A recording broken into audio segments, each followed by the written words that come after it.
అప్పటి ముఖ్యమంత్రి కుటుంబానికి అత్యంత సన్నిహితుడు. అటువంటి వ్యక్తి గురించి మీరు చాలా సింపుల్గా మాట్లాడేస్తున్నారు సార్. ఆర్మూర్కి నేను వెళ్ళినప్పుడు సార్ బలవంతంగా మన ఏదైతే మీడియా వెహికల్ వ్యాన్ ఉంటుందో నన్ను ఎక్కడ తిరగనీయకుండా బలవంతంగా పట్టుకుపోయింది సార్. అక్కడ పోలీసులందరూ కూడా ఆయన తొత్తుల్లాగానే, అక్కడ పబ్లిక్ ఒక్కటే చెప్పింది సార్, ఇప్పుడు ఆర్మూర్కి వెళ్తే కూడా ఒక దేవతలాగా నన్ను కొలుస్తున్నారు. శ్రావ్య గారు మీరు మా కోసం నించున్నారు.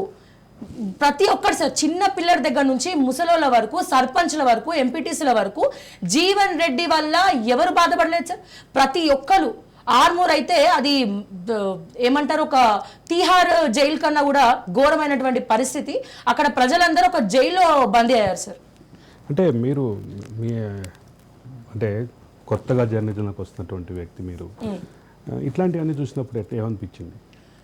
ఏమనిపించలేదు సార్. ఫస్ట్ నేను ఒకటే అనుకున్నా, మనం ధైర్యంగా ఉంటే, మనం మొండిగా ఉంటే ఎవ్వరు కూడా మనం ఏం చేయలేరు. ఎప్పుడైతే మనం భయపడతామో అప్పుడు మనం వాళ్ళకి దొరికినట్టే లెక్క. సో ఎటువంటి దేనికి కూడా భయపడకుండా ముందరికి వెళ్తూ ఉన్నాను సార్, అంతే. ఇంకా అంతకుమించి వేరే ఏం లేదు. మళ్ళీ కేటీఆర్ మాటకొద్దాం. 132 యూట్యూబ్ ఛానల్ కొన్నారు, 32 ఏంటి అని మీరు అంటున్నారు. దానికి సంబంధించిన చెప్పగలరా? సార్ చాలా ఉన్నాయి సార్. ఇప్పుడు పేర్లు చెప్పమంటారా? నాకేం అభ్యంతరం లేదు. ఇప్పుడు నెంబర్ 1 గా చెప్పేటువంటి Suman TV digital media. So INPR ద్వారా ట్రాన్సాక్షన్స్ అయినాయి. INPR లో ఒకసారి మనం వెళ్ళి RTA యాక్ట్ వేస్తే గనక వాళ్ళన్ని వివరాలు ఇస్తారు. కావాలంటే నేనే మీకు సబ్మిట్ చేస్తా. మిర్రర్ టీవీ వాళ్ళదే. అండ్ తర్వాత మీకు తెలుసు తొలి వెలుగు సంగతి ఏమైందో తెలుసు. సో అట్లా చెప్పుకుంటూ పోతే నెంబర్ ఆఫ్ ఛానల్స్ వాళ్ళకి బహిరంగంగానే వర్క్ చేసిండ్రు. అంటే నాకంటే బాగా తెలంగాణ ప్రజలు చెప్తారు సార్. లిస్ట్ ఇవ్వమంటే కింద కమెంట్స్ రూపంలో తెలియజేస్తారు వాళ్ళు, అక్క ఈ ఛానల్ మిస్ అయినా, ఆ ఛానల్ మిస్ అయినా, వాళ్ళే ఉల్టా మనకు చెప్తున్నారు. అంటే వాళ్ళు అంత అవగాహనతో ఉన్నారు వాళ్ళు. ఇప్పుడు YouTube channel, fake YouTube channels అంటున్నారు కదా, మరి ఇదే కేటీఆర్ గారు యూట్యూబ్ ఛానల్స్ని యూజ్ చేసుకున్నప్పుడు యూట్యూబ్ ఛానల్స్ లో ఈయన కూడా ఇంటర్వ్యూలు ఇచ్చింది కదా, గంగావా లాంటి వాళ్ళ దగ్గరికి పోయి యూజ్ చేసుకున్నారు. అదే సందర్భంలో సందేశ్ అనేటటువంటి ఒక హిందీ యూట్యూబర్ కి ఇచ్చారు, బోల్డంత మంది యూట్యూబర్స్ కి ఇంటర్వ్యూ ఇచ్చారు.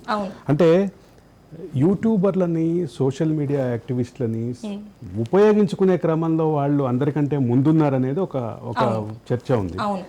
దీన్ని రెండింటిని ఎట్లా చూస్తారు? అంటే ఆయన ఏమో మేము సరిగ్గా వాడుకోలేదు అంటున్నారు, ఫేక్ ప్రచారాలను అడ్డుకోలేకపోయా ఉంటున్నారు. రెండో పక్కేమో అంటే చాలామంది యూట్యూబర్లకు ఆయన ఇంటర్వ్యూలు ఇచ్చారు, గంగవ్వకి ఇచ్చారు, అట్లాగే సందేశ్కి ఇచ్చారు, మరికొంతమంది హిందీ యూట్యూబర్లకి ఇచ్చారు, టీ హబ్లో ఇంటర్వ్యూలు ఇచ్చారు, తర్వాత టీ హబ్లో కొంతమంది నిరుద్యోగులతో ఇంటరాక్ట్ అయ్యారు. ఇవన్నీ కలిపి ఒక పక్కన ఉంటే ఇంకో పక్క ఆయన మేము సరిగ్గా చేయలేకపోయా ఉంటున్నారు. దీన్ని ఎట్లా, ఈ రెండింటి వైరుధ్యాన్ని ఎట్లా చూస్తారు మీరు? సో ఫస్ట్ కేటీఆర్ చేసిందే ఫేక్ ప్రపగండా అంటాను. ఎందుకంటే ఏ ఛానల్ని ఎట్లా యూజ్ చేసుకోవాలనేది కేటీఆర్ గారి కన్నా కూడా బాగా ఇంకెవరికి కూడా తెలీదు. ఇన్ఫ్యాక్ట్ మాకు కూడా తెలియదు, అంటే ఎవరిని ఎట్లా యూజ్ చేసుకోవాలి, ఎవరిని ఎట్లా యూటిలైజ్ చేసుకోవాలి. ఎందుకంటే మాజీ IT శాఖ మంత్రిగా ఆయనకు తెలుసు ఏ ప్లాట్ఫామ్ ఎట్లా యూజ్ చేసుకోవాలనేది. ముఖ్యంగా చెప్పాలంటే సార్, ఇక్కడ కేటీఆర్ గారు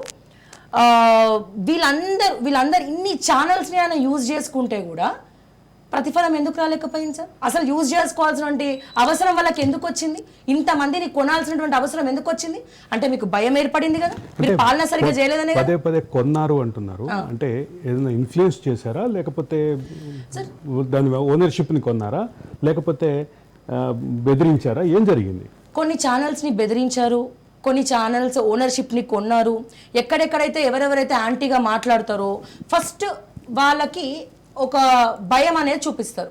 ఆ భయానికి లొంగలేదు అనుకోండి, ఎస్ ప్రపంచం అంతా డబ్బుతో నడుస్తుంది, అబ్బా ఇప్పుడు ఎట్లా నడపాలి ఈ ఛానల్, చాలా ఇబ్బంది అవుతుంది అనుకున్న వాళ్ళు ఆబ్వియస్లీ తీసేసుకొని వాళ్ళు కనెక్ట్ అవుతూనే ఉన్నారు. అసలు నన్ను అడిగితే సార్ చాలామంది సార్, అంటే ఒకప్పుడు జర్నలిజంకి ఇప్పుడు జర్నలిజంకి, ఒకప్పుడు ఛానల్స్కి ఇప్పుడు ఛానల్స్కి చాలా తేడా ఉంది సార్.